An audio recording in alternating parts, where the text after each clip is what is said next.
Окупанти штурмують в районі Попасної, Степного, Новотошківського, Рубіжного, Сєвєродонецька та Солодкого. За даними Генерального штабу, успіхів на цих ділянках фронту ворог не дістав та позицій не покращив. На Ізюмському напрямку намагаються створити ударне угрупування для атаки на Слов'янськ. Водночас рашисти гатять по Харкову, утім інтенсивність знизилася, зауважують у Генштабі.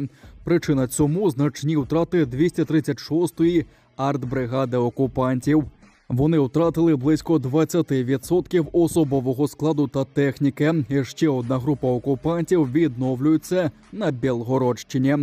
Командування 200-ї окремої мотострілецької бригади Печенга Мурманської області 14-го армійського корпусу, зі складу якої до війни з Україною залучено 2 батальйонних тактичні групи, здійснює підготовку військовослужбовців для поповнення втрат.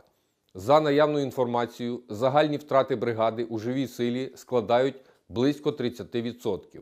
Одна батальйонна тактична група знищена, інша виведена у район відновлення боєздатності – Білгородську область.